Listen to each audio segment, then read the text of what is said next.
Suaranya nggak ada ya?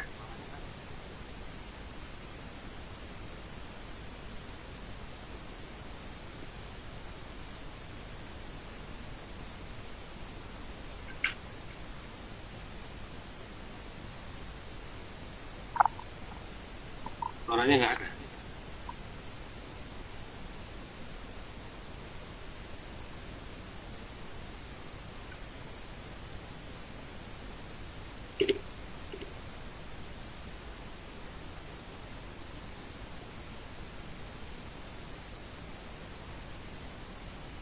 Kalau mau nonton di mana ya? Cek satu dua tiga. Nah, di Oke. bawah Kak, di bawah Kak.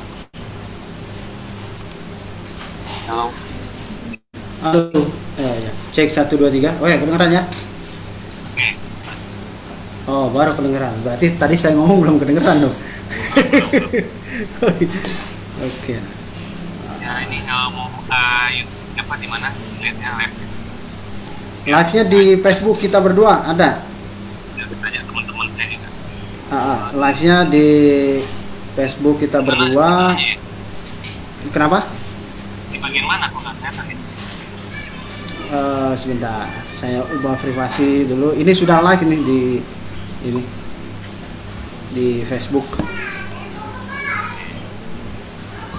Nah, saya akan tandai start ya.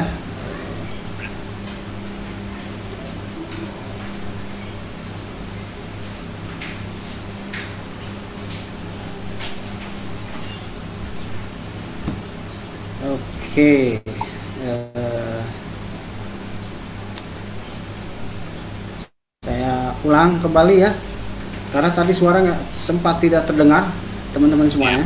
Mohon maaf nih. Ya, saya ulang kembali. Bismillahirrahmanirrahim. Assalamualaikum warahmatullahi wabarakatuh. Uh,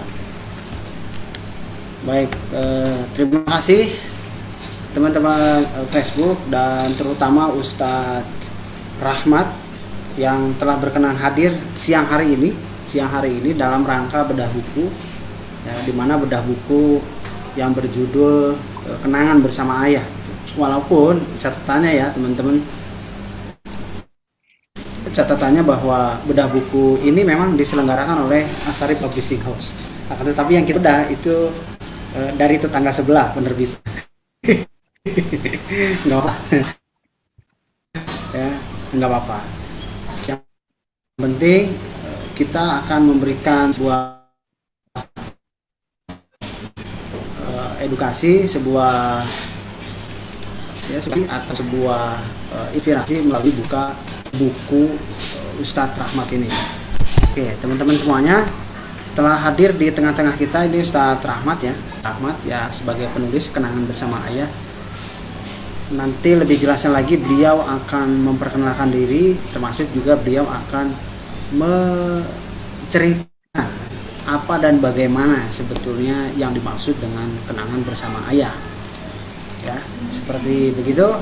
Teman-teman, silakan kalau misalkan hadir menyaksikan ini boleh tulis nama dan daerah asal. Nanti kami pop up di layar broadcast ini ya. Jadi teman-teman, misalkan saya dari Medan, oke, boleh tuh.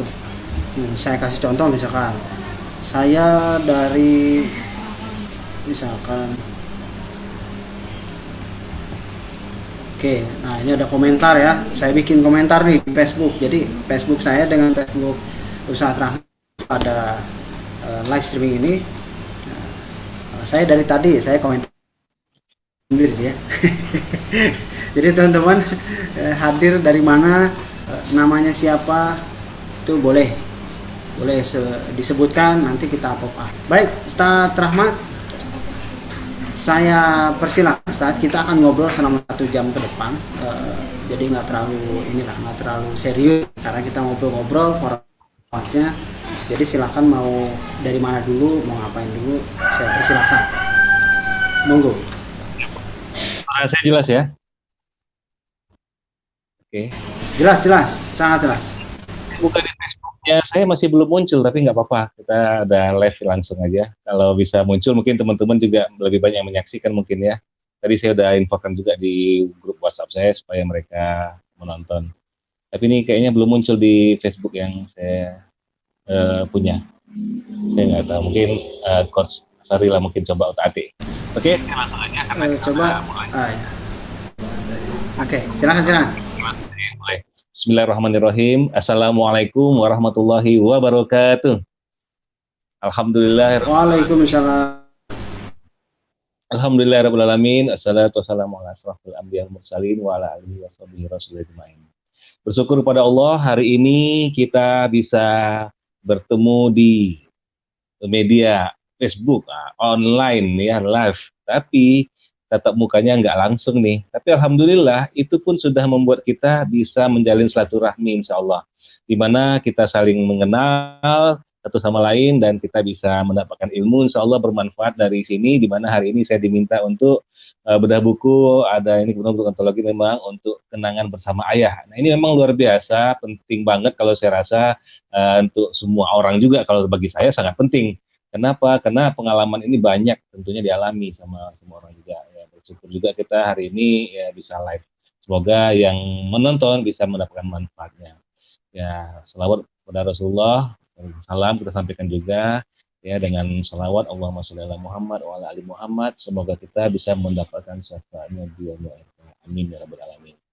Jadi hari ini saya tentunya ingin berbagi kepada semua saudara sahabatku yang di Facebook, dan tentunya seperti kata pepatah, tak kenal maka ta'aruf ya. Untuk nama, saya dikenal dengan nama lengkap lah ya, Rahmat Junaidi, panggilannya Rahmat, tapi punya branding sendiri, Spiritivator. Wah, ini Spirit Motivator, awalnya seperti itu. Namun beriring waktu saya pernah hijrah ke Pekanbaru dari Medan, ya kebetulan saya tinggal di Medan, hijrah. Nah saya berubah karena saya banyak belajar, yang tadinya belajar ilmunya ilmu bumi, akhirnya belajar ilmu langit. Jadi berubah, spiritual motivator. Jadi spirituator tetap brandnya, tapi spiritual motivator. Nah itulah yang tertanam sebelumnya ketika saya waktu itu sebenarnya masih bekerja. Nah, mungkin itu saya bahas khusus itu, mungkin Coach Asari boleh nanti, kan ada tuh di buku Second Chance juga, itu khusus cerita mengenai kisah hidup saya untuk perjuangan tadi. Namun kali ini buku ini lebih bercerita kepada pengalaman saya mulai dari kecil malah. Ini berbeda. Tentunya bedalah hal-hal yang menarik yang bisa dipelajari. Nanti yang itu khusus bagaimana memotivasi sebagai ya orang yang dulunya saya mungkin tidak ada apa-apanya, maksudnya ya pendiam, pemalu, tapi bisa berubah. Dan dulu kalau seperti ini bicara nggak bisa, itu disuruh nggak bakalan mau. Tapi sekarang malah diminta ya siap. Oke, bahkan jadi trainer motivator saat ini, bahkan jadi coach, konsultan, terapis, ya semua saya jalani malah. Dan bahkan saat ini ketika saya mulai resign dan saya membangun usaha, membuat sempat juga coach saya buat training center, dan saya juga usaha tour travel umroh. Tepat 2020, nah, itu padahal saya lagi alhamdulillah lagi maju itu, saya hampir setiap bulan, ya bukan hampir setiap bulan tuh saya keluar kota, jalan-jalan. Kalau orang biasanya keluar uang, ini saya jalan-jalan dapat uang gitu. Ya, saya jalan-jalan ke Denpasar, ke Lombok, Semarang, Jogja, itu harusnya keluar uang, ini malah dapat uang. Kenapa? Karena saya jualan sistem tour travel. Tapi itulah training tour travel umroh sejak Maret waktu itu 2020 sempat ya istirahat dulu. Sampai sekarang juga masih istirahat. Nah, akhirnya saya berubah sekarang menjadi pengusaha pengemban dakwah, dan juga keinginan menulis buku yang sudah lama alhamdulillah mulai tercurahkan, walaupun masih antologi ya, walaupun masih bersama-sama, dan tapi itu sudah mulai menguatkan. Makanya ada satu buku insya Allah kalau sudah selesai nanti boleh direview lagi, itu merancang hidup sukses dan berkah, itu topik utamanya. Insya Allah bantu doa semoga bisa cepat selesai. Baik, tadi perkenalkan saya Rahmat Junaidi, asalnya sih asli orang Pekanbaru gitu, asli Pekanbaru tapi merantau sejak 1992. Nah, nanti di cerita ini akan saya sampaikan juga lah. Ya. Jadi sedikit cerita bukunya, mungkin belum pernah lihat, saya lihatkan ini bukunya. Nah, ini bukunya Kenangan Bersama Ayah, di mana di buku ini ya kita bercerita tentang pengalaman ya bersama ayah tercinta. Nah, saya mengangkat buku ini dengan judul yang saya bawa, bahwa selama saya bersama ayahanda tercinta, saya banyak mendapatkan pembelajaran. Jadi banyak pelajaran dan pesan penting untuk kehidupan ini. Nah, kita selaku anak selama ini apa yang sudah kita dapatkan, apakah kita praktekkan atau kita lakukan sesuai yang dipesankan orang tua atau tidak gitu. Terus impian yang waktu kecil ada enggak? Nah, kalau saya itu dia. Jadi saya ingat betul bahwa orang tua pernah berpesan, ayah, jadi makanya kalau di tagline ingatlah selalu pesan baik dari ayah, insya Allah impian kita akan jadi kenyataan. Karena ini ada juga saya tuliskan di sini bahwa ketika dari kecil, nah ya mungkin saya ikut alur aja ya biar enak ya. Dari kecil itu saya masih SD seingat saya, bahkan dari TK saya ngelihat paman, orang tua, ayah saya tuh dan lain-lain itu sering main catur. Nah, catur ya, tahu ya main catur. Itu waktu namanya kita masih kecil nggak ngerti, suka lihat-lihat, tapi asal main nggak ngerti ngelihat juga gitu. Tentunya ya orang tua juga merasa ini anak tertarik barangkali ya. Akhirnya saya diajak dan saya juga penasaran, ajarin lah gitu. Akhirnya mencobalah main catur. Nah, tentunya yang kita bermain catur, nah di sini bagaimana ternyata eh, kesan itu membawa kepada diri saya seorang ayah ya, dia itu mau mengajari anaknya dengan sepenuh hati, dan seorang ayah mau mengajari anaknya dengan apa? Dengan, ya kalau saya bilang, kita jadi pelajaran dalam hidupnya selalu mau mencontohkan ya, bukan hanya mengajarkan, tapi ketika bermain dia tahu siapa lawan mainnya. Jadi serunya ketika berawal sudah saya mengerti langkah lebih langkah ya diajarkan. Nah, itu ayah saya bermain, dia akan korbankan ya, ada menterinya, ada bentengnya. Sehingga saya bermain dengan pasukan yang full sementara ayah tidak gitu. Nah, ini menurut saya aduh, seperti itu memang kita harusnya. Jangan kita maunya kita ya harus sama, harus kita bahkan lebih atau bahkan minimal sama, enggak, kita harus siap mengalah gitu. Nah, ini yang saya rasakan dari ayah saya, beliau mengalah dan kita main. Namun tentunya kita juga berusaha belajar sampai apa yang dilakukan. Makanya saya berpikir, nah lama-lama alhamdulillah yang tadinya hilang benteng, hilang menteri, alhamdulillah sekarang tinggal hilang benteng, menteri masuk, dan terus lama-lama masuk juga bentengnya. Bahkan akhirnya ya, ini singkat cerita biasa lah ya, kita terus belajar bisa mengalahkan ya, ini alhamdulillah luar biasa. Tapi pelajaran pentingnya yang saya rasakan begitulah, ketika seorang ayah mau mengajari anaknya. Nah, dari situ saya terhadap anak saya juga sekarang sama, apa yang mereka mau oke, saya ajarkan. Nah, jadi apa yang kita alami ketika sama orang tua, nah itu kalau yang baik, alhamdulillah itu sangat berkesan dan bisa kita ajari kepada anak-anak kita. Nah, itu yang saya rasakan ya. Kemudian, nah contoh-contoh dalam catur ini memang diingatkan juga sama orang tua saya bahwa dalam bermain catur itu kita juga harus mengandalkan, karena itu sama seperti kehidupan kita nantinya. Ya mungkin kalau yang pemain catur di sini, di antara bidak catur itu yang semua yang ada di papan catur, yang ada satu yang itu aneh gitu, berbeda. Itu saya pertama bermain tuh aneh, ini kok bisa gini ya. Ternyata itu luar biasa. Dalam kehidupan kita akan seperti itu. Kita mau seperti itu, ya harus bisa. Apa itu? Yaitu kuda, kita bilang ya. Tahu kuda ya? Kalau kuda lompatannya gimana? Nah, itu dia bisa berbentuk huruf L, dan kalau kita berpikir dalam permainan itu bisa menyasar empat empat, bahkan wah, tuh, wah, tiga, empat, dan lebih serunya gimana kita menyasar yang besar-besar. Nah, dalam kehidupan gitu juga, kita selalu dihadapkan dengan pilihan-pilihan. Nah, ini diajarkan sama orang tua ya.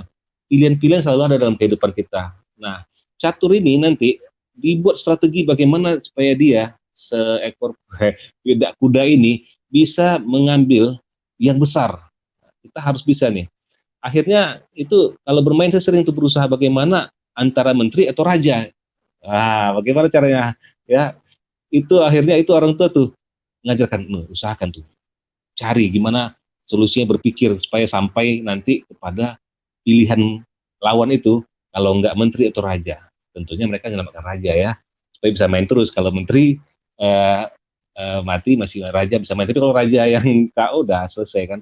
Nah ini satu pelajaran penting juga. Nah itu untuk catur. Jadi banyak kenangan bersama ayah itu yang saya rasakan ya Allah luar biasa.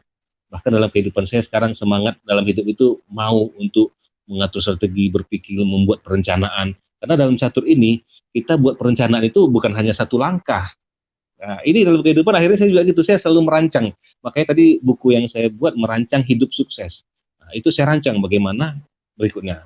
Sama, akhirnya itu dari ternyata belajar dari orang tua ya. Langkah satu, langkah dua, langkah tiga, langkah berikutnya itu udah kita pikirkan. Nah, itulah yang di buku ini. Kemudian apalagi yang membuat menarik dalam buku ini? Nah, kenangan bersama ayah yang saya tulis ya ini beberapa poin pentingnya tadi ketika bermain catur. Nah, ada hal yang penting juga bahwa ketika anak-anak namanya waktu kecil ya mungkin teman-teman saudara sahabatku di sini waktu kecil pernah bermain bersama orang tua ayahnya ya kalau saya kebetulan ayah yang mengajak jalan memang sering waktu itu diajak jalan ke taman. Nah ini kalau ada orang Pekanbaru yang menonton ingat nggak di seputaran jalan itu depan gubernur itu ada monumen kalau dulu itu pesawat terbang gitu pesawat tempur. Nah itu ada taman kita duduk di pinggir itu. Nah, kalau sekarang sih udah enggak. Jadi kalau yang menyaksikan atau membaca buku, dia tahu itu ada pesawat tempur, berarti kita seumuran. Nah, itu aja tandanya. Tapi kalau enggak, berarti anak milenial atau udah lewat ya. Karena sekarang udah tidak ada itu. Tapi apa yang terjadi waktu itu saya diajak bermain taman, biasalah dibawa ke taman, terus dibiarkan berlari-lari, ori, main sana kemari. Tapi kan tetap ini pesawat nih terbang ya. Tetap ada keinginan tiba-tiba muncul ke bawah sadar. Itu kan terekam ke bawah sadar kalau kita sering melihat bermain. Nah, kami kebetulan memang sering diajak ke tengah-tengah itu gitu. Nah, akhirnya iya, saya ingin terbang juga suatu saat nanti. Nah, itu terekam kan. Nah, terus cerita berikutnya ketika ini di rumah, kita coba lagi di luar duduk-duduk. Biasalah zaman dulu masih pesawat terbang tuh masih langka ya, terbang zing. Wah, ini kita kalau ngeliat tuh udah berlari-lari tuh kadang mau lihat ke atas, oh, nengoki gitu ya. Nah, ayah, ayah Anda melihat anaknya seperti itu langsung bertanya, kamu mau naik pesawat terbang? Ah, gitulah lebih kurang ya. Mau nggak naik pesawat terbang? Mau, mau, mau. Wah, gitulah. Mau. Tentunya kita pasti mau jawabnya dan langsung ayah berkata, kalau mau rajin-rajin belajar, rajin sekolah. Nanti bisa terbang kemana aja yang kamu mau. Wah, mendengar itu, betul juga ini. Ada, ya gitulah ingatan yang sekilas ya, waktu itu mana masih kecil ya. Tapi betul, saya memang teringat waktu itu melihat pesawat dan pesan itu seperti itulah yang saya rasakan, ya saya harus rajin belajar, itu yang saya pegang, saya harus rajin belajar. Nah, singkat cerita, Alhamdulillah ketika tamat dari SMP, nah, ada pilihan masuk ke SMA. Nah, di sini di SMA, nah di sini saya tidak banyak cerita karena itu di buku yang saya kencing banyak ceritanya. Tapi intinya ketika saya tamat SMP, saya merantau. Jadi langsung jadi anak rantau, rantau kemana? Ke Medan. Jadi dari Pekanbaru merantau tahun 1992 ke Medan. Nah, di Medan ini ada yang ingin saya ceritakan yang penting karena ketika tadi kan impian, karena impian menjadi kenyataan itu salah satu tema dari buku saya di Kenangan Bersama Ayah. Ketika naik pesawat itu adalah impian saya. Ternyata ketika saya pindah ke sekolah, saya belajar 3 tahun singkat cerita, itu ya, ternyata saya kalau kita tamat di saya dulu sekolah di STM Telkom, tamat ada magang 1 bulan balik ke Pekanbaru, tapi ketika itu saya sudah wawancara tes kerja karena di sekolah dikasih ada list perusahaan yang bisa menerima kerja, ada kerjasama. Akhirnya apa? Saya coba tes, ada satu perusahaan yang memanggil untuk wawancara, tapi belum pengumuman. Jadi sempat magang di Pekanbaru 1 bulan, kemudian ayah datang. Nah, ini kenangan bersama ayah nih, ayah lah yang terus banyak ceritanya, karena ibu memang waktu itu nggak seperti, memang bukan ibu yang datang. Jadi ayah datang ke kantor, bawa surat, kaget juga ada apa kok, biasanya nggak pernah, tiba-tiba datang bawa surat. Nih, ketika dibuka ternyata Rahmat Junaidi, ya lulus masuk perusahaan Aplika Nusa Lintas Harta, Masya Allah, Wallahu Akbar. Itu adalah perusahaan IT yang memang diimpikan.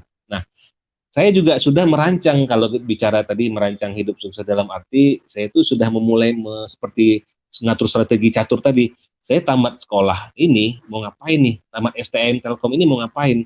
Mau kerja atau kuliah? Saya udah putuskan.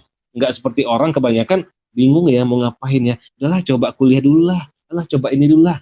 Nah ini satu contoh. Kami ada banyak ya, puluhan orang yang tamat, tapi hanya 5 orang yang mengambil keputusan sama seperti saya. Kenapa bisa demikian? Kalau saya bisa simpulkan, karena mereka itu masih milih-milih. Kalau saya udah begitu ada perusahaan, list perusahaan yang akan menerima kerja tamat dari sini, maka saya langsung kirim tuh, kirim 1, 2, 3, 4, 5 tempat. Nah, alhamdulillah yang cepat dipanggil dari perusahaan tadi, dipanggil tes, walaupun belum pengumuman tapi udah dipanggil. Nah, teman-teman kaget tuh ketika saya dipanggil tes. Kenapa kok bisa? Ya itu tadi pelajarannya. Nah, tapi bukan di sini, saya tulis di buku satu lagi tuh. Ketika ada peluang ambil, nah, ini ya, ada peluang ambil. Ternyata tes lulus, nah, kembali ke buku ini ceritanya. Apa yang terjadi? Dipanggil langsung ke Medan lagi, ditarik ke Medan, berangkatlah saya sama ayah. Nah, kembali ke Medan berangkat. Nah, sampai di Medan, ketemu sama perusahaannya, dan ternyata langsung besoknya diberangkatkan. Masya Allah. Ketika berangkat, apa yang terjadi? Memang ayah saya tidak mengantar sampai bandara, sampai mau berangkat ke bandara, tapi ya disitulah perjalanan. Tapi apa yang buat saya kaget, ternyata kami langsung diberangkatkan ke Jakarta, naik pesawat. Pesawatnya Airbus Garuda Airlines pula itu, pesawat besar. Wow, saya nggak nyangka, saya nggak pernah naik pesawat ya. Ya wajar lah ya, tahun berapa? Tahun 1995. Ya, mungkin ada yang belum lahir ya. 1995 tuh pesawat tuh ya masih langka. Nah, tapi begitu naik, begini ternyata pesawat tuh ya besar banget gitu. Karena ya pesawat Airbus kan tau lah duduknya yang di tengahnya berapa itu, ada 4 atau 6 tuh, ada kiri kanannya lagi. Ya Allah, ternyata terwujud impian. Nah, inilah impian jadi kenyataan. Dulu ingat sama ayah bisa terbang naik pesawat. Alhamdulillah terwujud. Nah itu sekali terwujud tuh. Ayah pernah bilang, rajin-rajin belajar, sekolah, nanti bisa terbang kemana aja, bisa sering naik pesawat. Oh, Masya Allah, apa yang terjadi? Saya ke Jakarta, 3 bulan saya tinggal di Jakarta, saya jadi anak Jakarta juga lah 3 bulan ya.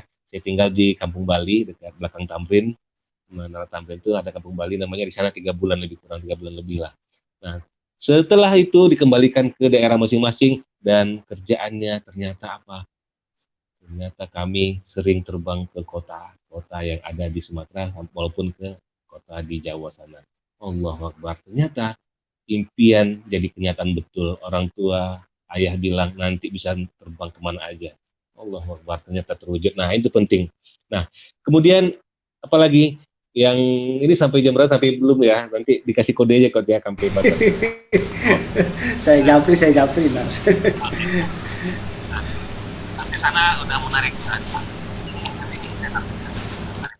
Bagaimana supaya teman-teman, sahabat semua yang membaca maupun menonton video ini mendapatkan suatu bekal pembelajaran atau manfaat. Ya tadi, pertama kita memang kalau masih ada ayah, ya sering-sering dekat sama ayah, terus tadi apa yang dikatakan ayah itu kita dengarkan. Ada yang paling penting lagi, ketika saya sudah merantau ke Medan, kebayang ya, tamat SMP itu kan belum besar banget lah ya. Sementara di Medan ini saya nggak punya saudara, ya temen, nggak ada. Mungkin kalau teman-teman Jakarta atau teman-teman luar Medan nih, maaf nih bukan orang Medan ya, karena kami dulu memang yang di luar Medan, ketika berkata Medan, wow ini orang Medan nih, atau kamu nanti tinggal di Medan, apa yang kebayang? Medan itu orangnya keras, itu gimana gitu bawaannya. Nah, ada rasa ciut, karena saya aslinya dulu juga selama sekolah masih sampai SMP, bahkan STM juga saya orangnya pendiam, nggak banyak ngomong, gimana ini ya gitu. Tapi ketika sampai di Medan, orang tua berpesan, nah ini yang saya ingin bagikan. Ingatlah pesan ayah kita, orang tua kita, maupun ayah atau bunda atau ibu kita, bahwa itu sangat luar biasa. Ini pesan ayah saya apa? Ayah saya berpesan, nggak usah takut. Kita dimanapun berada, nggak usah takut. Kenapa begitu? Ya, nah, karena ada Allah. Kalau gitu kita masih belum, ya ada Allah, tapi kan kita nggak nampak gini-gini lah, waktu kecil lah gitu lah ya, oh, gimana gitu. Tapi ada yang membuat hati agak tenang, ya nggak usah takut. Apa yang dilakukan?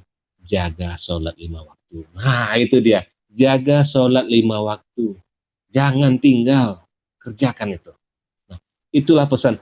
Oh iya, berarti itu rahasia, itu jurusnya untuk menghilangkan rasa takut, untuk menghadapi orang-orang mungkin di medan yang kayak mana-mana, khawatirnya kan gitu. Akhirnya apa? Saya jaga itu, betul-betul saya betul sholat 5 waktu ini nggak boleh tinggal. Ya, tambah lagi pesan ayah dan bunda waktu itu. Kemudian apa?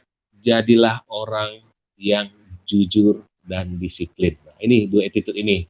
Dan itu luar biasa. Ini yang saya terus terapkan sama kalau saya ngisi training dua banyak ya. Tapi dua ini juga saya sampaikan ya, apalagi kalau ngisi anak sekolah itu dua hal ini saya selalu tekankan. Jujur, disiplin ini penting. Bahkan dalam dunia kerja ternyata jujur dan disiplin ini sangat penting. Kepada anak saya juga. Nah, itu saya tuliskan di buku ini. Jadi pertama pesan orang tua itu jaga sholat 5 waktunya dan bersifat punya sifat jujur dan disiplin yang harus dijaga. Di sini nih nih penting nih. Saya buat itu karena itulah pesan yang penting dan itu ya saya katakan di sini ya pesan itu betul-betul mujarab gitu. Karena ya mungkin kalau teman-teman juga pernah lah ya istilahnya kalau dulu kami di Pekanbaru tuh sering digedap atau sering dimintai gitu ya. Kalau bahasa sekarang tuh atau orang sana bilang dipalak gitu kan, di sini juga dipalak. Nah, kan kekhawatiran itu muncul tuh apa anak-anak, apalagi kita orang jauh loh. Ih, ini orang luar kota Medan, ngomongnya aja nggak seperti orang Medan. Kalau orang Medan kan keras ngomongnya kan gitu. Nah, kita tidak, nah, Melayu kita, asli Melayu. Nah, jadi ada itu pastinya, wah nanti gimana kalau dipalak gitu. Tapi alhamdulillah itu lokasi emang lokasi bisa dibilang lokasinya bukan lokasi kota banget gitu, tapi lokasi yang ya banyak preman dan lainnya juga. Tapi alhamdulillah mujarab tadi itu ya pesan orang tua ini. Saya keluar malam nggak ada masalah karena zaman dulu itu jangan seperti sekarang bayangannya ya handphone itu tinggal telepon dulu perjuangan gitu kalau nggak ke warnet apa ke warnet astagfirullah dulu nggak ada warnet apa dulu namanya ya Itu wartel. telepon koin wartel. Kalau nggak telepon koin. Wartel koin tuh juga kalau keluar antar kota oh habis cepet jadi dulu ada kartu ya dapur umum kartu jangan harus keluar dulu kalau nelpon bisanya malam kenapa malam nelponnya ayo ingat kenapa yang usia tahu itu mbak jawabannya karena itulah yang murah kalau murah itu nelpon malam jadi malam-malam keluar gitu ya supaya apa dapat harga murah nelponnya. Nah itu ternyata alhamdulillah nggak ada masalah khawatir aku tadi hilang gitu dan memang Allah lindungi. Nah ini ketika kita jaga sholat kita, insya Allah Allah lindungi kita. Ini yang saya rasakan ya Allah.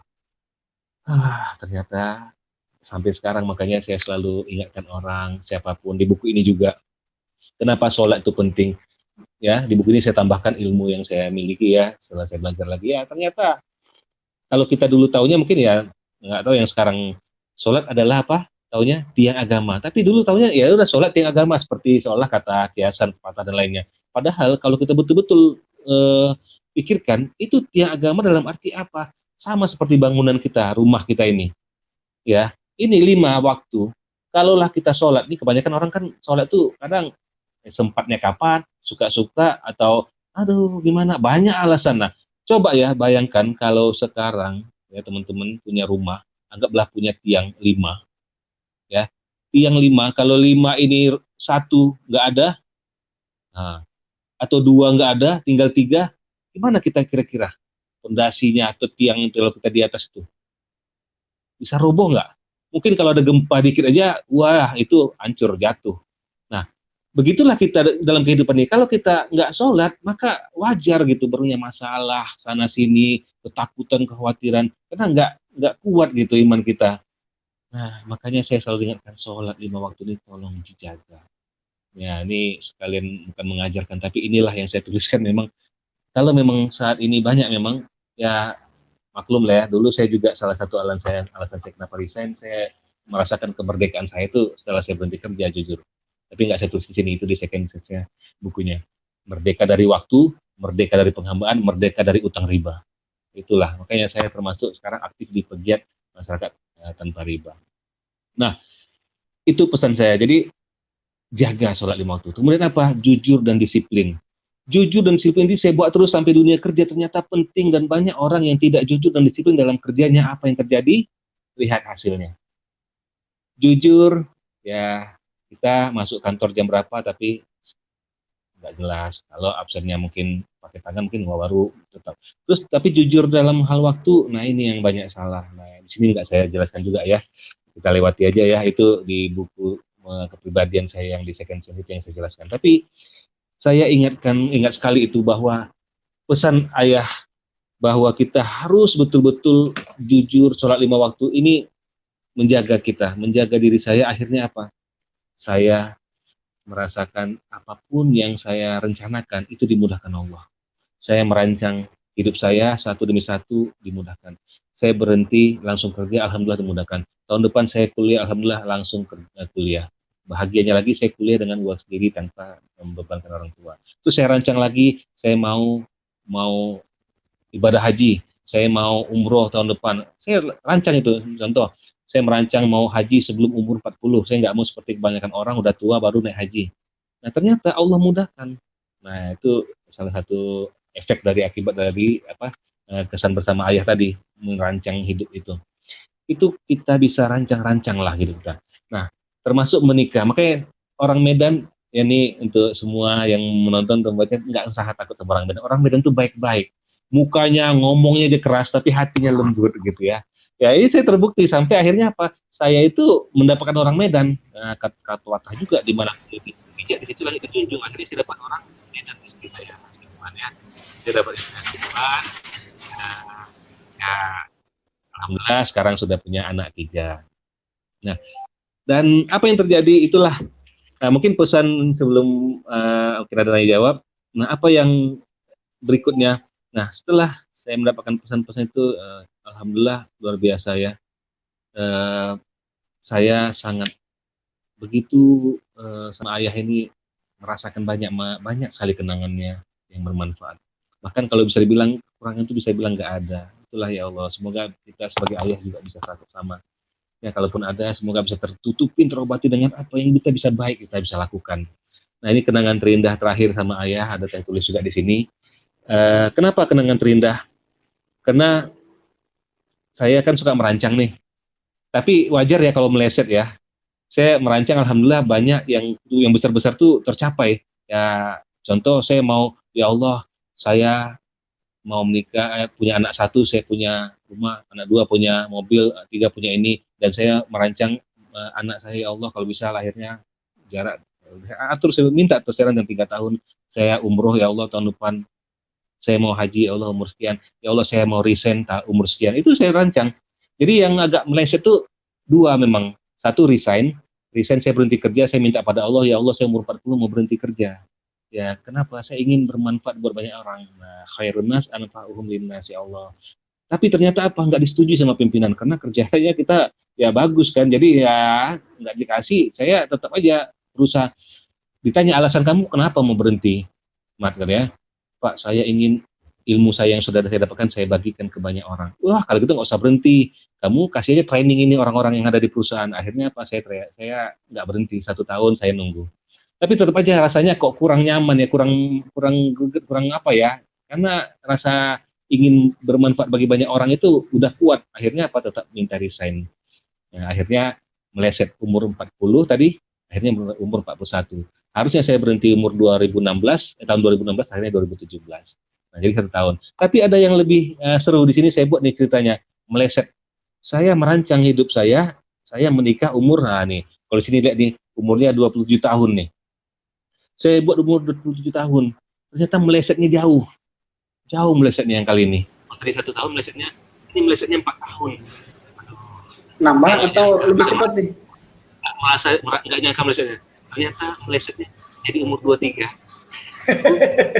Itu lebih cepat berarti. Tapi meleset, tapi bahagia melesetnya gitu loh. Oke, ya meleset, dapat lebih cepat gitu ya.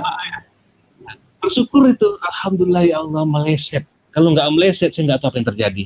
Kenapa? Karena qadarullah, orang tua saya ya Allah panggil lebih cepat lah gitu.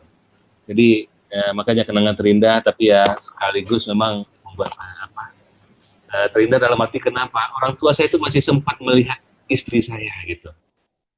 Walaupun mungkin tidak sempat sampai di hari pestanya, tapi dia sempat saat di saat mendatangin calon gitulah. Karena saya juga orangnya dulu ya nggak berani pacaran ya karena tahu salah, dan saya lucu-lucunya lagi orang tua saya itu malah bukan marah ya, teman kayak mana ya. Ya, oke, saya ceritakan dikit lagi nih. Bayangin aja umur 22, laki-laki gitu loh, minta, Bu, mau menikah. Uh, Kalau orang karena tahu ya, ketek-ketek lah nama bini kan ya. Apa? Kecil-kecil udah mau beristri. Gimana itu? Nah, yang lucu lagi tanya, emang udah ada calonnya, ada ceweknya? Belum, bilang. Loh, tuh kok mau punya istri? Ya minta restu dulu, kalau udah direstui nanti dicari gitu. Dicari, bilang. Ternyata pelan-pelan lama-lama bilang, sebenarnya kenapa sih? Ya bayangin ya, dulu kan saya orangnya pendiam, nggak banyak teman, nggak banyak gaul. Ya uang itu dikumpul gitu. Kalaupun jalan sendiri. Banyak kan uang masuk. Nah, bilang sama ibu, ibu nggak usah takut nih, uang udah banyak, kerja dan siap. Apa lagi? Nah, kebayangkan Bu, di sana nggak ada siapa-siapa, paling adanya ibu kos. Kalau demam ke rumah ibu kos perginya dirawat. Nah, gimana kalau ada yang mendampingin? Lama-lama, alhamdulillah disetujui. Tapi ibu beda sama ayah. Nah, kenapa? Ini bukan membedakan-bedakan ini ya. Cuman ayah ini, makanya kenangan bersama ayah ini kalau saya tuliskan di sini itu luar biasa. Karena ayah, sama ibu seperti itu kan. Kalau sama ayah, apa yang terjadi? Ayah langsung bilang, oh iya, iya, iya. Gimana? Udah ada? Belum. Nah, langsung tuh dikasih petuah-petuah. Kalau mau cari perempuan, calon istri, yang seperti ini. Itu bedanya ayah. Masya Allah. Kalau tadi, kalau bisa jangan dulu, kali ini diajarkan gitu. Ya Allah, segitunya. Dan kenapa saya akhirnya bisa dapat? Ya karena tadi ayah bantuin. Iya juga lah, anak kita di daerah. Akhirnya apa? Dicarilah. Nah, itu singkat cerita dapat. Nah, saya juga kan bingung. Ya bayang lah ya, orang nggak punya apa namanya teman gaul dan tidak punya, nggak pernah, nggak ada pacaran ya, siapa lah ya kalau dari kasih izin. Ya bingung lah, nggak dapat. Ya udah kayak ada keinginan, dia teringat aja, udah kawan temen kita coba lah deketin. Dan terakhir ya, ini juga ya, kalau yang belum boleh merancang juga, saya minta merancang bagaimana istri itu maunya. Itu alhamdulillah terkabulkan juga sesuai rancangan yang kita rancang minta sama Allah. Nah, singkat cerita, ayah tadi dialah yang betul-betul membuat saya, ya Allah, memberikan izin, dan yang membuat langsung menyetujui dan mengajak, ayo kalau memang ada, kita ke Medan. Ke Medan. Nah, disitulah saya alhamdulillah, ya Allah, itu ya saya langsung berangkat bersama keluarga, langsung ya bisa kita bilang kan langsung melihat gimana sih, ya melamarlah kita bilang. Nah, situlah menyatakan ini anak kami sudah mau. Nah, dari situlah ayah ya restunya udah dapat kan sebenarnya gitu. Tapi nggak lama setelah itu, nah ini eh, ya tapi kebahagiaan itu tadi, kenangan ayah saya sakit, dan sakitnya ini ya gagal ginjal, dirawat sampai ke rumah sakit di eh, Padang. Nah, lama dirawat. Tapi karena tadi sudah dilamar, ya, udah istri, ya juga saya khawatir juga karena ya tahulah orang gagal ginjal ya, cuci darah, bahkan sudah masuk ke ruang ini ya, yang rawat daruratnya. Jadi ya udah, situlah saya minta sekali lagi gimana caranya supaya bersama calon istri lah waktu itu ya, walaupun memang sudah dinikah. Tapi saya bawa disitulah ayah masih bisa berpesan ya. Dia pesankan sama kami waktu itu datang ke Padang. Alhamdulillah betul-betul mendapatkan ya orang tua ayah yang mungkin tidak bisa membersamai kami, tapi beliau menyetujui dan banyak memberikan nasihat lah. Nah, singkat cerita ya takdir lah ya, ayah saya dipanggil Allah. Dan tadinya sudah berencana sebenarnya kami datang itu menentukan tanggal, minta ya kalau bisa pestanya tanggal sekian, tapi ternyata Allah berkehendak lain, dan akhirnya tanggal yang sudah ditetapkan waktu masih hidup, nah kita tunda. Tapi setidaknya itulah kenangan, kita masih ada dihibur sama ayah. Nah, memang cerita singkat bersama calon ini juga saya alhamdulillah ada kenangan istri, ya, termasuk sama istri ya karena dia orang Batak ya. Nah itu ada kenangan yang saya pegang itu. Mungkin kalau yang pernah dengar atau orang Medan, orang Batak kita tahu holong gitu satu nasari matua. Nah itulah yang saya pegang dan ayah alhamdulillah seneng gitu. Itu artinya apa? Ya itu sebenarnya ketika saya mau apa ya mau melamar istri tadi, pesannya itu dari istri. Kalau mau pesannya itu holong gitu satu nasari matua. Artinya apa? Sayangku padamu sampai akhir tua. Oh sampai itu, wah itulah bagus. Alhamdulillah itulah yang terjadi dan singkat cerita saya menjadikan ini motivasi saya bersama keluarga, istri dan anak-anak saat ini mencontohkan itulah ayah saya. Dan alhamdulillah sampai saat ini anak-anak masih ada dan saya juga merasa bahagia. Udah banyak sih mereka buat surprise untuk kami. Pernah sekali kami pulang dari luar kota, mereka buat surprise kayak sesuatu yang kalau dibuka itu kotak itu bisa terbuka gitu dan banyak love nya dan banyak kata-kata mutiaranya, bahkan ada foto-fotonya. Nah, dan hari raya Idul Fitri kemarin, dan ini ya Allah, ini satu kebahagiaan yang luar biasa. Mungkin inilah kenangan bersama ayah ini semoga bisa menjadi kenangan juga bagi mereka ya. Mungkin mereka juga bisa menulis buku lagi nanti kenangan bersama ayahnya. Ya ini satu contoh yang saya bawakan. Mereka sampai buat seperti ini. Ya mungkin bisa baca. Ini mereka katakan inilah word best ayah-ayah terbaik di namanya. Dibuatkan untuk ayahnya, dibuat untuk bundanya. Kami nggak nyangka ini dibuatnya. Bahkan habis itu apa? Dikalungkan. Nah, dikalungkan. Luar biasa, nggak nyangka apa ini kalungkannya. Itu apa itu? Wow, word best ayah. Luar biasa ya. Dari Papas yang kemarin, Raya 2021 ini. Ditambah lagi dikasih mahkota. Harapan kami memang kami Allah jadilah mereka hafizah. Hafizah, alhamdulillah sudah menghafalan juga. Tapi mereka sudah seolah ya Allah, ya itu kalau bundanya biasa lah ya, belum mau ini udah rewel kalau sama. Itu menangisnya waktu sholat berhadapan sama Allah baru ya Allah sebegitunya ya Allah. Mereka itu kasih mahkotanya nggak ada sebuah ini mahkota, dikasih mahkota ya, kasih mahkota bundanya, terus dikasihkan tadi ini, terus diselempangkan ini, masya Allah. Nah ini kenangan bersama ayah itu memang penting ya, semoga yang menonton, yang baca juga bisa menjadi seorang ayah yang bisa memiliki kenangan juga bersama anak-anaknya. Nah, insya Allah ini saya mencontohkan apa yang sudah saya berikan di buku ayah saya, dan semoga saya jadi ayah sekarang juga. Semoga kita semua menjadi ayah terbaik buat anak-anak. Amin. Jadi ya, waktu kita tinggal 15 menit, jadi kalau ada pertanyaan atau ada yang mau Oke. Terima kasih, luar biasa ya. Saya banyak diam. Kalau masalah kenangan ini memang nggak pas kalau misalkan kita salah, ya. Nggak utuh. Jadi nggak utuh. Apanya feel-nya, itu soul-nya, jiwanya nggak utuh. Oke, sebelum kita buka sesi tanya jawab gitu ya. Ini menurut saya kenangan bersama ayah. Oh, suara ayamnya kencang sekali. Kenangan bersama ayah itu memang sangat berkesan bagi anaknya, luar biasa. Apalagi kalau misalkan istilahnya ada sesuatu yang memang diajarkan oleh sang ayah.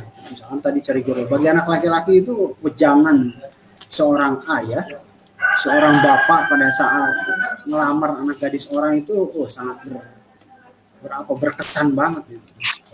Bukan nggak ngebolehin tapi ngajarin. Nah ini bedanya ayah sama ibu di situ. Kita sapa-sapa dulu ya. Kita menyapa ada, nah asli orang Medan ini, Siagian, orang Sumatera Utara ini ya. Salam kenal Pak Rahmat Junaidi. Saya juga pernah tinggal 11 tahun di Medan. Luar biasa cerita ayahnya. Salam hormat. Luar biasa. Terima kasih. Terus ada lagi Safa Atika Panur. Safa izin gabung, oke. Ini Takwa Ritonga, Wartel. Oh dulu Wartel. Yang ada apa tuh? menitannya gitu kan, berapa rupiah gitu, muncul di layar. Kalau tahu warna pasti seumuran ini. Iya, iya, iya. Kelihatan lah, jenggot saya udah putih semua ini. Oke, kemudian ada Ustadz Suhendi Trapis. Oh, kayaknya memang ini beliau mantau karena japri juga ke saya. Saya kenal tuh bukunya. Oh iyalah, kan Pimpronya. Kan gitu. Iya. Oke, siapa lagi? Luar biasa, sangat inspiratif. Luar biasa ya teman-teman semuanya. Memang inspirasi itu memang datang dari orang sekitar kita. Tadi Coach Rahmat bahwa segala wejangan dari ayahnya itu menjadi sebuah pembelajaran yang sehingga dalam merancang hidup beliau tadi dikatakan bahwa ada banyak hal yang tercapai dan tepat waktu. Walaupun ada tadi yang tidak tepat waktu. Ada dua hal tadi ya.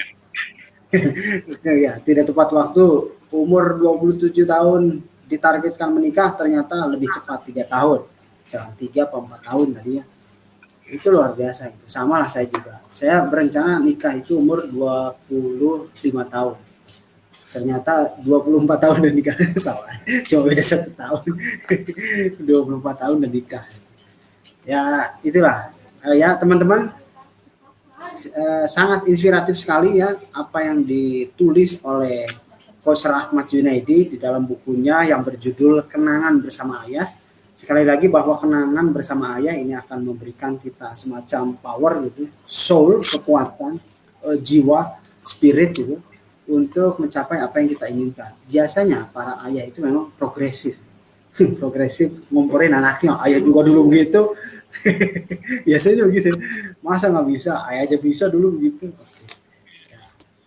Oke, teman-teman silakan yang ingin bertanya, silakan tuliskan pertanyaan Anda di dalam kolom komentar. Kita masih punya waktu sekitar 10 menit ya, 10 menit ke depan sampai jam 14.30. Kita buka sesi pertanyaan. Boleh atau yang mau cek kehadiran, sebutkan asal daerah dan nama. Nanti kita pop up di broadcast.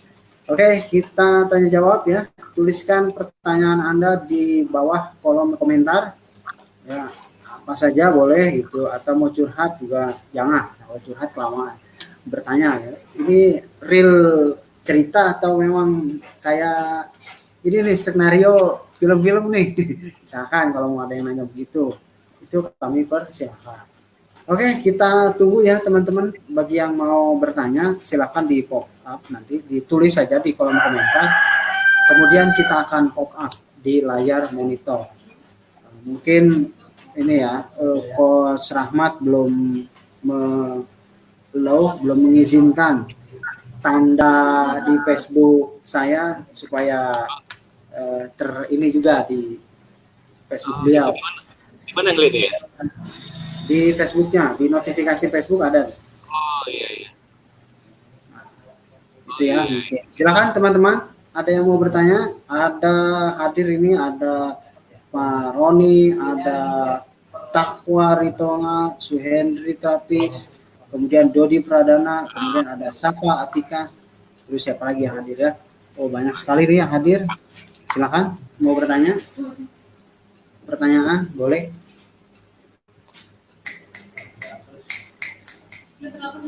Ya, mumpung ada beliau, Coach Rahmat mau nanya nih. Oh, sini. Pak Roni Segia nih. Coach Rahmat mau tanya nih, dari kenangan bersama ayah Anda, apa kiatnya supaya menjadi ayah idaman di zaman now dengan anak-anak milenial dan Gen Z saat ini? Wah, luar biasa ini pertanyaan sederhana tapi berat sih menurut saya. Menurut saya. Iya, langsung silakan Coach. Alhamdulillah, jadi memang itulah, makanya ini salah satu saat ini kan, saya itu kan dulu kerja itu di dunia, basic saya di dunia IT. Kita SM Telkom, masuk STT Harapan juga IT, ST, tamatannya. Nah, tapi anehnya itu, belajar ya pengembangan diri. Jadi orang yang nggak pernah ngomong jadi bisa ngomong itu gimana, nah itu tadi. Terus saya itu suka belajar. Nah, akhirnya apa, resign itu juga karena saya ingin berbagi ilmu yang saya miliki. Saya belajar sama hampir trainer, motivator yang mungkin yang sebaya, mungkin tahulah siapa-siapa yang ada di Indonesia ini, itu nggak ada yang terlewat sama saya. Asal dia hadir ke Medan, bahkan saya datang keluar kota, itu saya datengin, saya samperin gitu.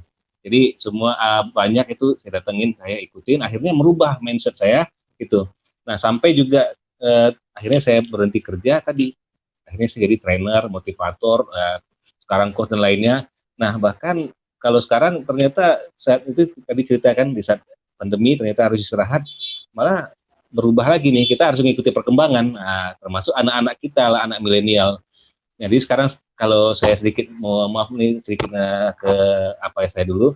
Jadi saya mencoba mengulangi lagi ke masa lalu saya digital. Jadi sekarang jadi digital marketing. Tapi saya malah mencari tahu wah sebegitu pentingnya ya perkembangan digital sekarang ini. Jadi ditambah dengan keilmuan yang saya miliki dan alhamdulillah sejak lebih kurang setahun yang lalu lah itu saya positifkan dalam arti kami bersama teman juga memang membuat khusus untuk training anak soleh. Nah, tentunya training anak soleh nggak sama dengan anak zaman dulu yang harus kita berikan keilmuannya. Karena anak sekarang ini bisa dibilang ya gadget itu, smartphone itu kalau di tangan gitu. Nah ini yang harus sampai. Anak-anak saya juga sama, nggak lepas dari gadget pasti punya. Bahkan ya satu SMP, SMA, kuliah ya pasti punya gadget semua, punya handphone semua. Tapi bagaimana kita mengaturnya? Nah ini yang penting. Dan bagaimana membuat mereka tetap bersama ayahnya berkesan. Nah ini, jadi ya kayak gini lah. Ini kan luar biasa nih. Saya nggak nyangka ini bisa dapat seperti ini. Wah Allahu Akbar. Nah itu salah satu ya bukan mau juga apa enggak, tapi itulah menunjukkan salah satu yang ternyata ya Allah apa yang saya usahakan selama ini kepada mereka, insya Allah alhamdulillah sudah mulai terwujud impian dari yang saya rancang bagaimana mereka betul-betul sama saya itu alhamdulillah. Tapi kalau boleh saya sedikit membalik, sebenarnya itu kembali kepada kita. Nah, ini maaf ya, terkadang banyak orang tua, ini saya juga kan memberikan training, karena di sini kan ada banyak nih. Kami kalau saya parenting sebenarnya bisa juga, tapi karena parenting itu di Medan banyak pemainnya, melirik yang tidak, apa itu, training oleh itu namanya, sama keluarga Samara. Nah, ini saya sedikit lagi karena ini pengalaman saya, makanya saya pakai baju ini. Saya dulu Pak punya 5 usaha waktu saya mulai senang belajar. Akhirnya saya suka belajar. Salah satu mentor saya yang membuat saya menggunakan otak kanan dan saya suka merancang memikirkan tadi ya itu di Posantosa ya, masih Posantosa. Nah akhirnya saya memberanikan diri tutup otak kanan men. Saya punya 5 usaha. Ditambah guru yang ya wes sudah katanya itu ya EU, Independent University. Nah, ternyata ini membuat saya ada satu yang saya nggak paham, saya suka belajar. Makanya di buku saya, insya Allah itu yang saya tuliskan nanti, insya Allah bantu doa, kalau bisa tahun ini ayah secepatnya lah selesai. Merancang hidup sukses nggak cukup. Jadi, jangan hanya berpikir sukses, tapi ada berkah di sana. Nah, itulah yang harus kita sadari. Nah, apa hubungan sama anak-anak tadi? Sangat berhubungan. Kenapa? Karena sebelumnya saya waktu itu saya merancang hidup saya untuk sukses. Sampai saya punya 5 usaha, saya bangga banget gitu. Ini bukan ujub ya, saya tadi membuktikan fakta bahwa merancang itu penting. Saya rancang, ya Allah, umur 35, saya punya 5 usaha dan saya diangkat menjadi pimpinan di perusahaan tempat saya bekerja. Nah, ini pentingnya. Buatlah rancangan hidup kita. Insya Allah kalau tadi ya pesan orang tua saya tadi ya, jaga sholat, jujur, disiplin, insya Allah itu dapat tambah yang lain-lain lah. Tapi saya ingat, ya Allah, 5 usaha setelah jatuh bangun, 5 usaha ini jalan baik. Saya punya kos-kosan 3 lantai, saya punya kuliner 2 lokasi, punya warnet 3 lokasi, saya punya Primagama Inggris, saya punya IO. Tapi setahun kemudian langsung ditegur sama Allah. Saya mulai turun dan akhirnya apa? Saya tutup. Nah, pelajarannya apa? Ternyata saya punya kesalahan di sana. Saya hanya belajar tujuannya baik, belajar ilmu baik, tapi baik nggak cukup. Nah, nanti di buku itu saya tambahkan pentingnya tidak cukup baik, tapi harus benar. Ini penting. Beda, baik belum tentu benar. Ya, contoh tadi kita untuk membantu orang tua, untuk menafkahi anak, apapun yang kita lakukan itu kan tujuannya baik tuh. Baik, ya, tujuannya benar, baik. Nah, tapi kalau tidak benar, oke, singkat aja apa? Ternyata saya waktu itu berhutang, dan hutangnya sebenarnya awalnya memang hutang orang tua, tapi ketika usaha mulai jalan datanglah si abang datang menyatakan usaha saya bisa berkembang. Astagfirullah, terakhir tahun mulai berapa, lebih kurang satu miliaran gitu ya. Ini yang terjadi, makanya saya jadi pegiat sekarang di anti riba. Kenapa? Saya ingin menyadarkan masyarakat ya, maupun muslim atau non muslim, karena ada buku merah itu dalam Al-Quran yang mana lagi dilarang yang namanya. Nah, apalagi agama Islam. Nah, saya ingin menyampaikan itu. Ternyata kita salah. Ketika kita melanggar perintah Allah, maka hidup kita itu akan bermasalah. Nah, apa hubungannya sama anak? Nah, itu tadi. Kita salah satunya dari kita lihat kita lakukan. Dulu saya tuh pingin anak saya tuh sayang sama saya. Anak tuh memperhatikan kita sebagai orang tuanya. Tapi yang terjadi, nah kalau kita berusaha tuh kalau mau tidur kita datangin kamarnya, selamat ya sayang, tidur. Luar biasa. Nah, saya sudah selesaikan itu semua tahun 2017 tadi saya bilang tinggal merdeka, merdeka dari utang riba, merdeka dari waktu, merdeka dari tambah, maksudnya apa? Dari Tangan dong. Langsung. Nggak boleh pergi salah gitu panggilan Allah. Nah akhirnya itu merdeka itu. Akhirnya apa? Saya betul-betul mulai kehidupan baru. Nah di situ mulai saya rasakan. Sampai sekarang ini saya rasakan anak-anak itu, masya Allah ya, padahal mereka semakin besar tuh semakin menjaga jarak, agak sungkan atau gimana lah ya biasanya kalau silat orang itu. Tapi sekarang mereka malah setiap malam itu mereka datang ke dalam kamar dan mereka bilang, Pak Bobo ayah, mereka peluk, ya Allah bahagianya. Nah tentu ingin ya dibahagiakan anak seperti itu gitu. Nah bagaimana sih tadi kita cek dulu tadi apa yang kita lakukan kepada anak yang sudah benar pertama, terus yang kedua baru cara kita mendidiknya. Nah cara mendidik ini juga ternyata berpengaruh dari apa yang kita lakukan. Ini saya pribadi ya, mohon maaf saya nggak tahu ya. Kalau saya pribadi dulu waktu saya punya utang riba, saya punya kesalahan, saya sholat tadi seperti ini, insya Allah nggak pernah tinggal, saya tinggalkan, nggak, insya Allah nggak pernah tinggal lah ya. Dan apalagi perbuatan baik insya Allah saya lakukan. Tapi ketika kita sama anak itu, sedikit salah aja, apa yang terjadi? Naik itu, egonya, emosinya naik. Bahkan apalagi kita capek ini. Saya kalau dulu waktu masih punya usaha tuh ya, pulang kantor jam 6, terus masuk lagi ke tempat usaha, pulang malam jam 10, jam 11 malam, itu anak kadang udah tidur, kalaupun terbangun dia ngajak mau main, itu udah bawaannya udah nggak enak aja. Padahal anak mau tujuannya baik, malah kita marah jadinya. Kenapa? Nggak mau dengar, ayah capek. Nah, tapi apa yang terjadi setelah itu udah selesai semua? Rasa marah itu nggak muncul, hilang gitu.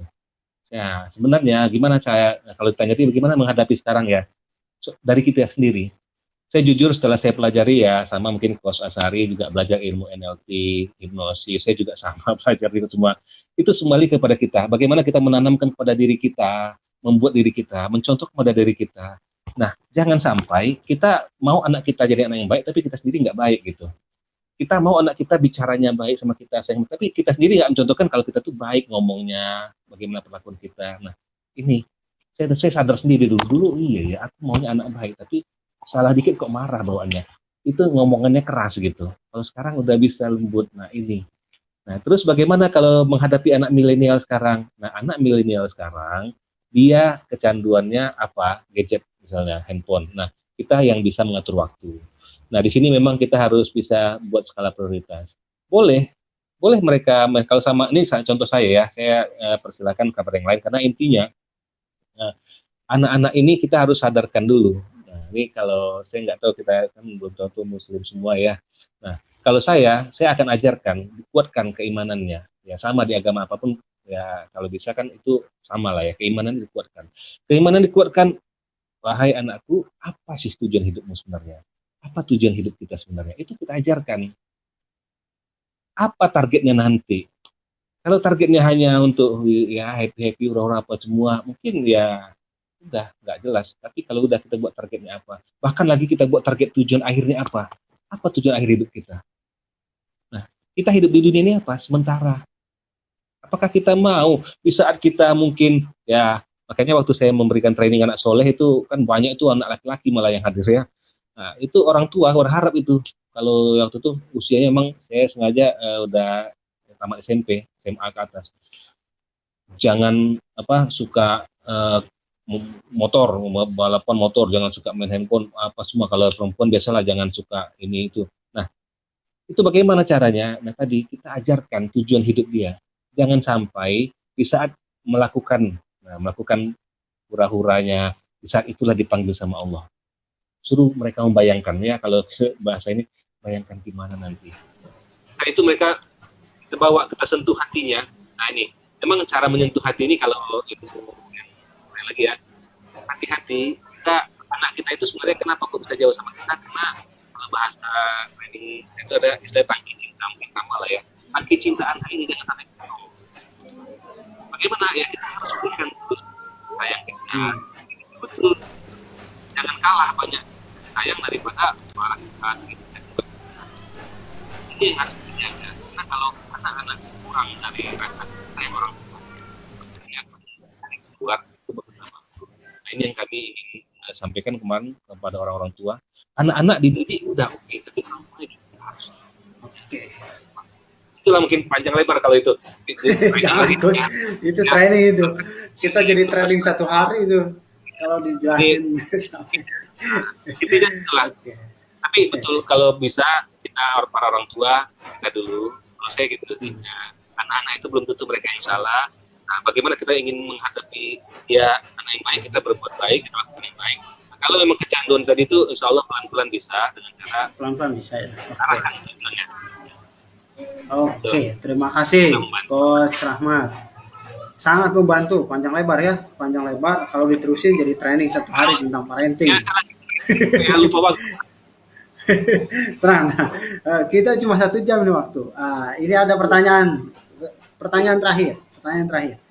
Dari Takwari Tonga. Kalau pesan ayah saya, jaga kata-katamu, nak. Jangan sampai ada orang yang tersinggung, cuma terkadang kita lupa dengan pesan orang tua kita. Gimana cara biar tetap melekat pesan itu?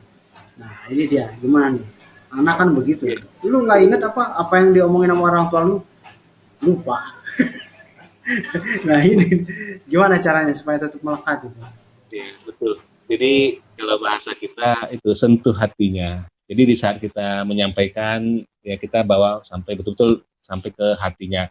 Jadi kalau kita pun mau menyampaikan itu, bawa perasaan kita dengan betul-betul. Jadi saya sekarang memang tidak semudah membalikkan telapak tangan, tapi itulah Pak, kita usahakan rutinkan aja sampaikan bahwa yang harus dilakukan tuh ini. Jadi kata-kata itu kita pegang terus. Nah, jadi nanti panjang sih ilmu training, nggak boleh kata-kata itu juga harus yang positif, jangan yang negatif. Karena beda. Negatif itu walaupun kita tujuannya baik, tapi yang kita katakan negatif itu tetap hasilnya negatif jadinya. Ya gitu Coach ya. Contoh makanya dilarang ya, kalau anak nggak bisa belajar, jangan dibilang anak bodoh, contoh itu. Tapi bilang lawan katanya aja, hasilnya sama. Contoh, bodoh dengan nggak pandai.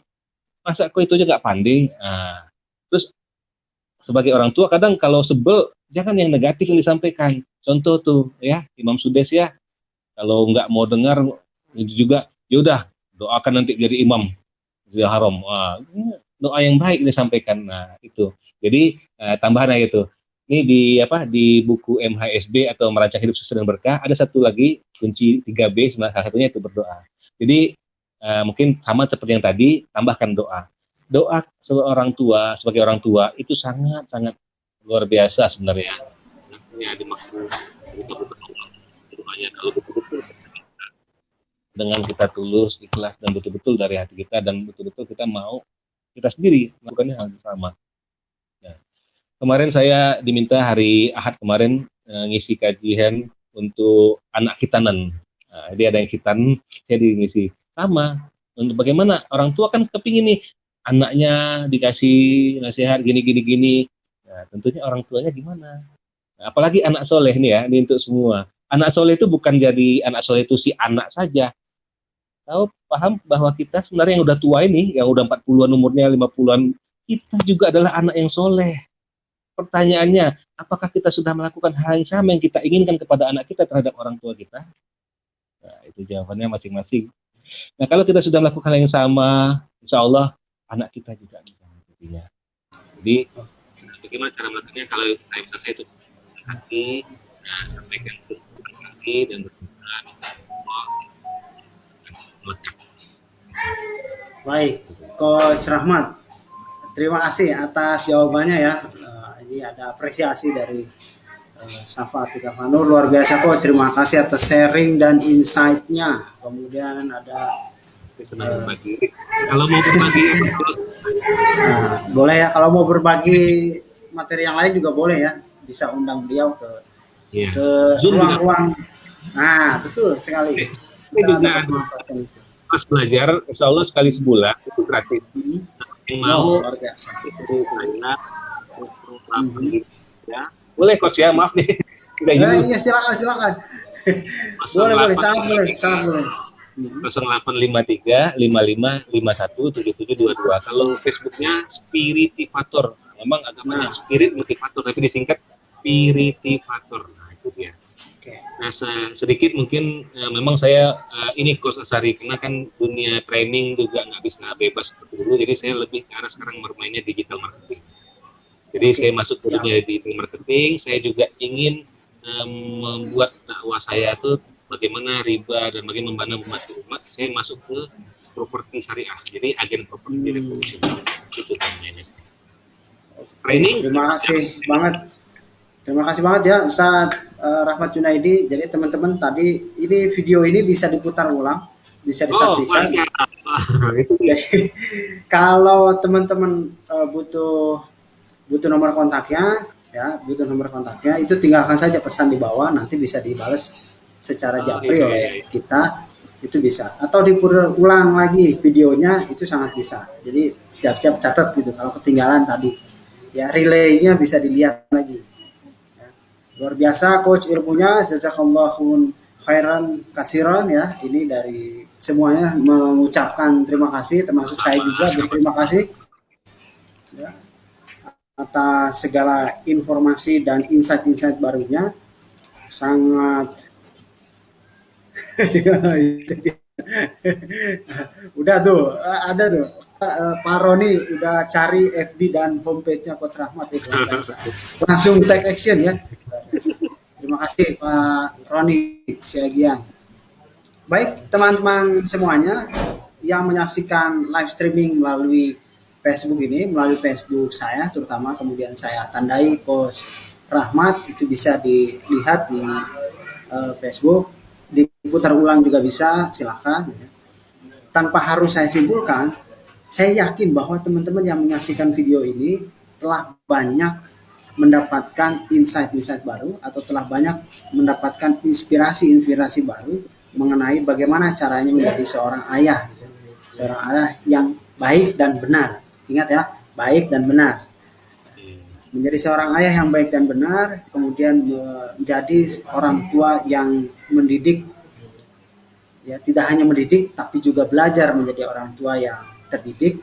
Karena tadi diungkapkan oleh Coach Rahmat sendiri bahwa bukan hanya anak, tapi orang tua juga harus mulai saat ini itu belajar, terdidik, bagaimana caranya mendidik anak yang baik dan benar. Baiklah, terima kasih Coach Rahmat atas kesempatannya. Luar biasa, ini bukunya sangat bagus, dan teman-teman kalau misalkan mau buku tersebut bisa langsung kontak beliau ya. Ada nama ditandai di status saya. Nah, ini dia penampakannya. Jadi teman-teman bisa langsung inbox dia, message langsung, atau puter lagi video ini, ada nomor kontaknya. Baiklah, kita akhiri dengan mengucapkan hamdalah bersama-sama. Alhamdulillahirabbil alamin. Sekian dan terima kasih, sampai ketemu lagi. Mohon maaf kalau ada salah ya. Ya, sama-sama. Assalamualaikum warahmatullahi wabarakatuh. Waalaikumsalam warahmatullahi wabarakatuh.